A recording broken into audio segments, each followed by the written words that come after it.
Bonjour à tous, aujourd'hui vidéo totalement différente, il ne s'agit pas de cuisine mais une vidéo à visée pédagogique où nous allons apprendre ensemble à décrypter la liste des ingrédients présents aujourd'hui dans les dentifrices. On commence aujourd'hui par les dentifrices mais si vous aimez ce type de vidéo, n'hésitez pas à me le dire en commentaire et on pourra décrypter et apprendre à décrypter ensemble d'autres listes d'ingrédients présents dans d'autres produits.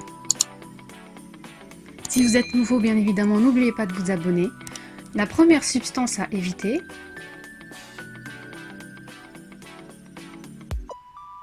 c'est le fluor. Elle permet la minéralisation des dents chez l'enfant, elle renforce l'émail et il permet d'éviter les attaques acides et la formation des caries. Donc c'est un élément très important que l'on retrouve dans la formation de la dentition. Néanmoins, il est nécessaire de savoir que le fluor, lorsqu'il est présent en concentration trop importante dans l'alimentation ou dans le traitement des dents, vous pouvez entraîner chez l'enfant ce que l'on appelle des fluoroses qui vont altérer les dents et les os, d'où la nécessité de faire attention aux concentrations prescrites par l'OMS. La substance à éviter numéro 2, c'est les sulfates. Les sulfates permettent de faire mousser le dentifrice au contact de l'eau. Il peut être considéré comme irritant pour la peau et potentiellement cancérigène. Donc si vous voyez dans vos ingrédients la mention SLS, vous devez éviter le produit. En plus de ça, les fabricants ne sont pas obligés de mentionner la concentration sur l'étiquette. La substance à éviter numéro 3,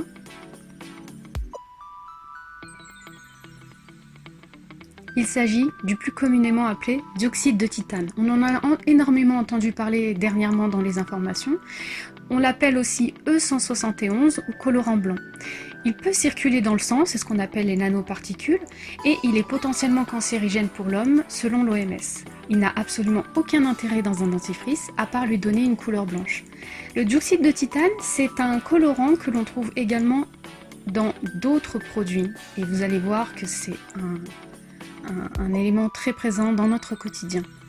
On le retrouve à la fois dans les bonbons, dans les dragées, dans les biscuits industriels, dans les chewing-gums et aussi dans les colorants blancs pâtissiers que l'on utilise pour faire des fondants ou bien les glaçages miroirs pâtissiers.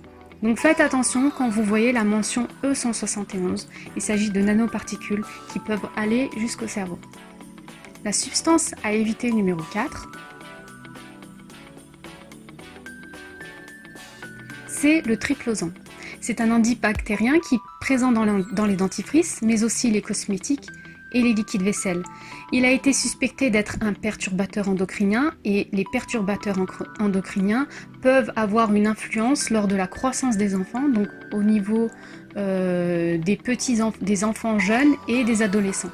Il peut altérer le microbiote intestinal et déclencher ce que l'on appelle des allergies sur le long terme.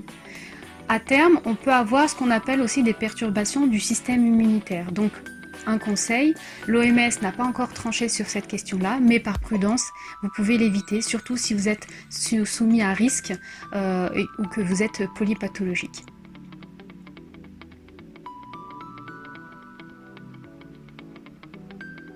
La substance à éviter numéro 5, c'est le propylène glycol. Alors le propylène glycol, c'est une huile minérale qui est faite à partir du pétrole. Donc déjà, c'est un élément qui est dérivé du pétrole et que vous allez mettre dans votre bouche.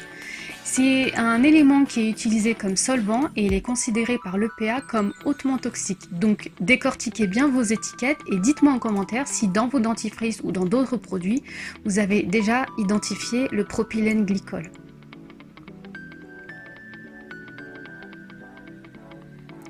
La question qu'on peut se poser, c'est est-ce que le bio c'est mieux? Eh bien pas vraiment, parce que le bio n'est pas synonyme d'efficacité. Mais la plupart des éléments ou des fabricants qui veulent estampiller la marque bio doivent répondre à un cahier des charges très précis. La plupart des produits contiennent environ 95% d'ingrédients d'origine naturelle, donc origine naturelle n'est pas synonyme de naturel, ce sont des molécules extraites de la nature.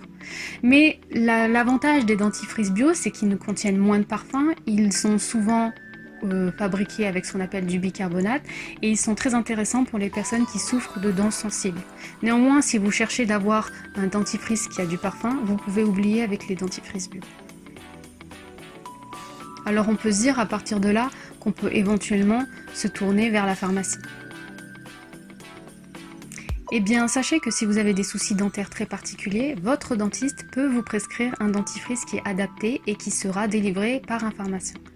Donc la question ici et dans cette vidéo, c'est que vous devez plus être seulement des consommateurs, mais des consommateurs. Si cette vidéo vous a plu, n'hésitez pas à me le dire en commentaire. Et si vous souhaitez plus de vidéos de ce genre, je suis à l'écoute de vos commentaires. En tout cas, n'hésitez pas à me dire si vous avez déjà vu l'un de ces ingrédients aussi bien dans vos dentifrices que dans d'autres produits. Et si vous souhaitez que je fasse l'analyse d'un produit en particulier, n'hésitez pas à me le dire et on verra ensemble dans les prochaines vidéos. Merci à vous de l'avoir suivi et à très bientôt.